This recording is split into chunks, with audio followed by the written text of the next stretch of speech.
let's take a few examples of these different paths. For instance, what is usually translated as self-inquiry, Atma Vichara. And the classic question that Ramana Maharshi used, in fact, in Ramana Maharshi's literature, he used many different questions. But the one that is normally used is, who am I? He also used, from where does the I rise? It's the same question. He actually uses many different questions, but the common one is, who am I? So ask yourself that question and see what happens to your mind. Where does the mind go in order to find the answer to that question?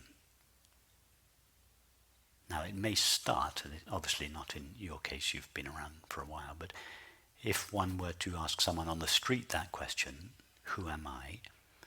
Their mind would go either to the experience of the body or to their thoughts and feelings. And so then you would say to that person, no, but that's not really what you are, because you are the one that is aware of your thoughts and feelings. Every time a thought disappears, you don't feel that a little bit of yourself disappears with it. If you were your thoughts, then a little bit of yourself would always be disappearing every time a thought disappeared. So they would think, yes. And this question would become subtler. No, I see that I'm not my thoughts, because my thoughts are always vanishing, but I never vanish. I see that I'm not my body because I'm aware of my body. My body is always changing. But I've been the same all my life. And the question, who am I, would begin to refine itself. And in this refine, they don't realize it, but in this refining, the mind is beginning to trace its way back, track its way back to what it essentially is. Because it is the mind that is asking the question, what am I? So the mind, in refining the who am I question, the mind is traveling backwards towards its essential ingredient, the irreducible element of the mind. So that is the process. This is what Ramana Maharshi called sinking the mind into the heart.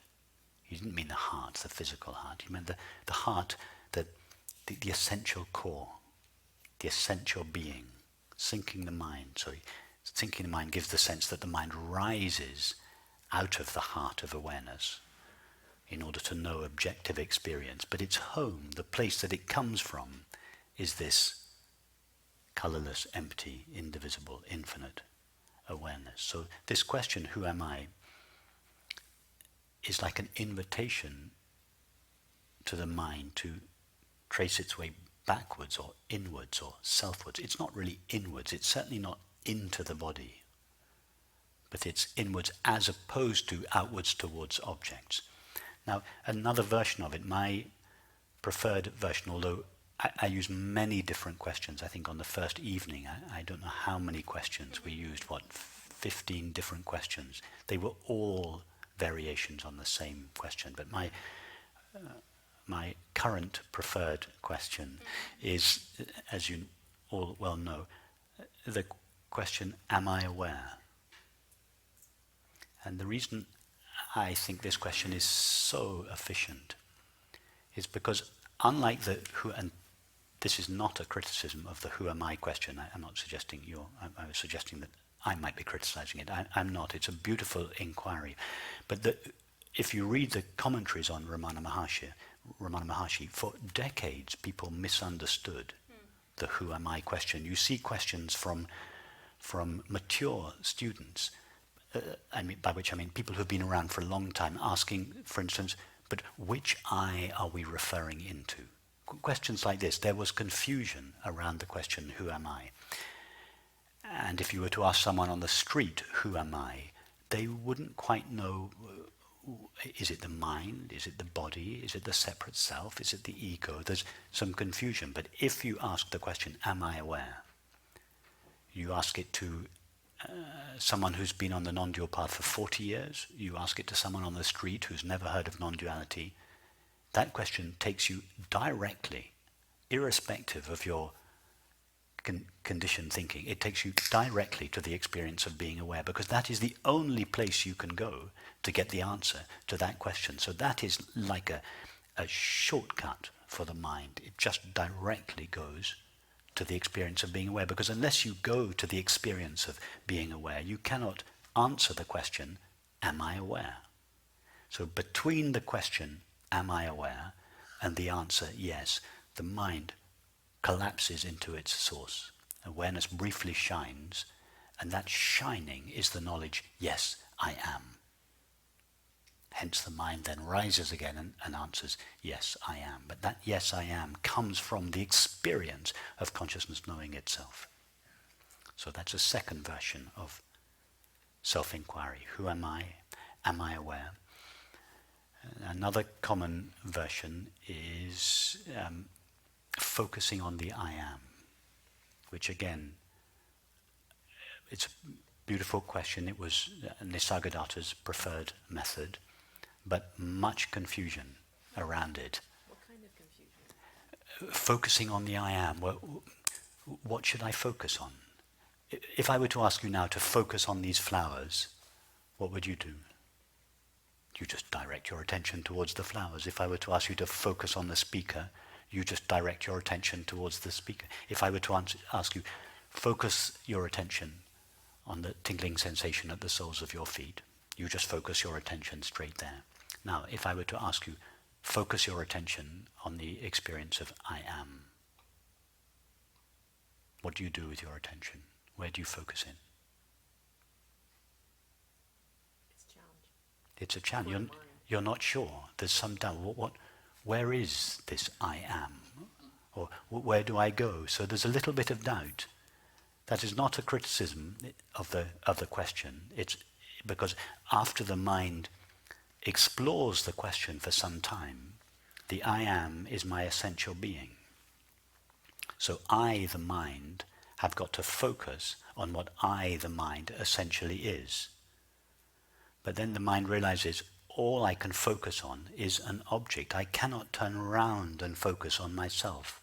It's like asking the sun to focus on itself. The sun says, I can't. I can shine on the moon, but I can't shine on myself. I'm too close to myself. So the word focus on the I am is misleading. I have no idea whether Nisargadatta used that word. I suspect the original Sanskrit was more subtle than our English word focus, but because the translator probably didn't realize, he or she translated the word focus because that's what the mind normally does. If it wants to go somewhere, it focuses on what it wants. So again, focusing on the I am, or the feeling of being, it's another way of describing self-inquiry, but it's not quite as clean and clear. It's as, am I aware? Another example of self-inquiry from the mystical Christian tradition, the practice of the presence of God. Exactly the same practice. How does that one work? For a devotee in the Christian mystical tradition, God is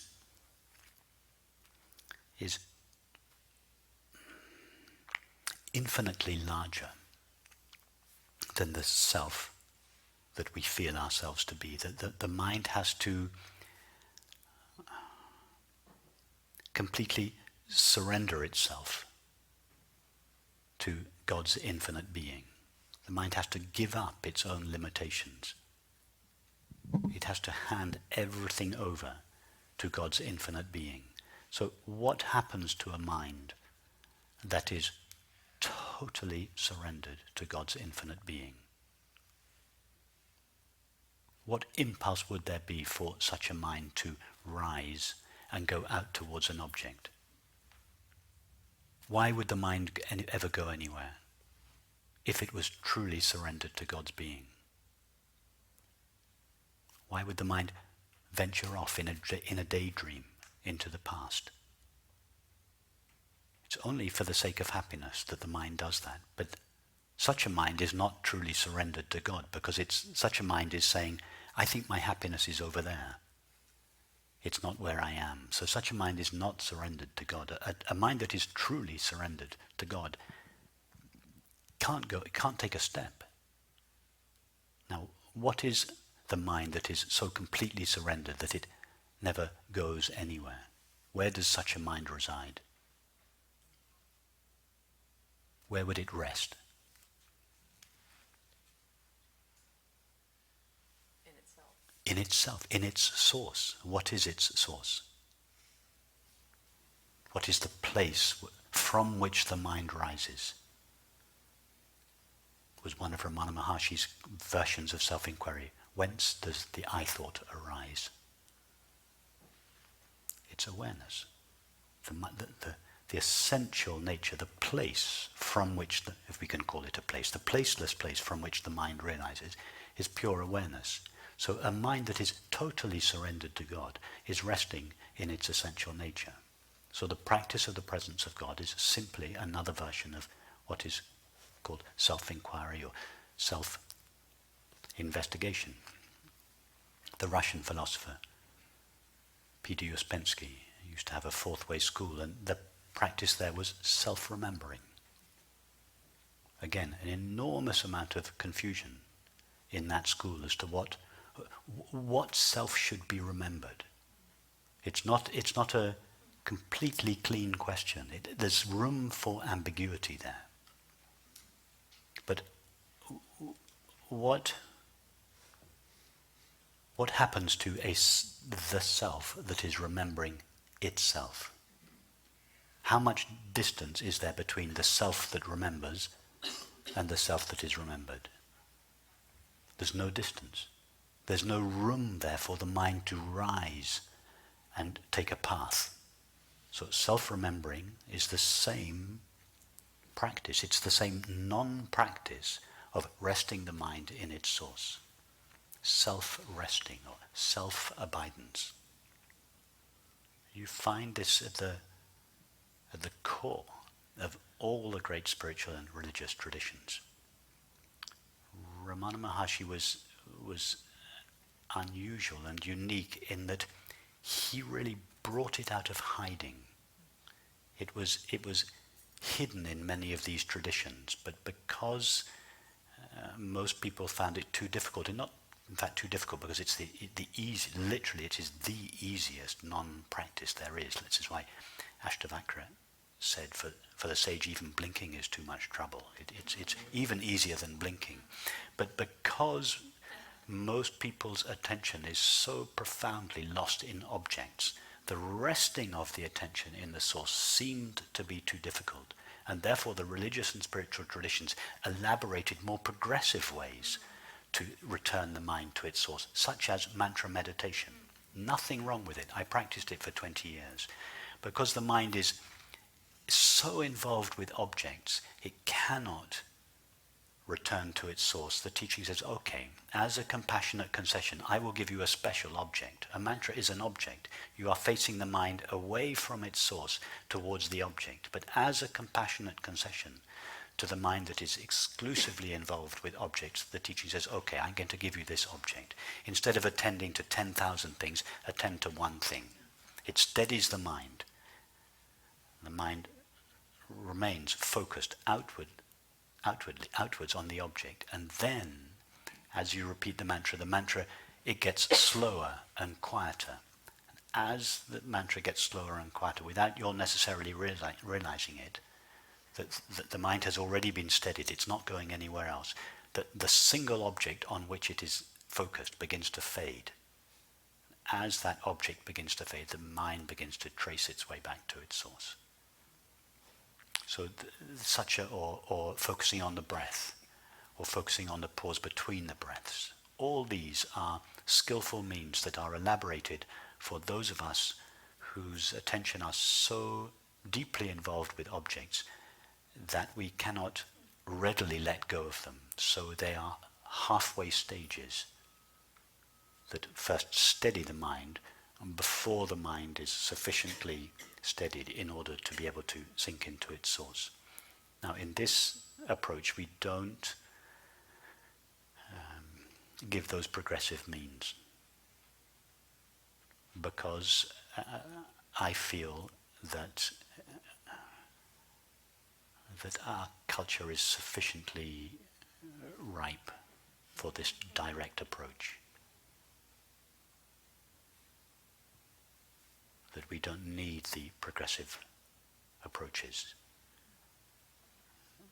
in the way that maybe previous cultures did. So that is what is different in all these approaches and what is the same in all these approaches.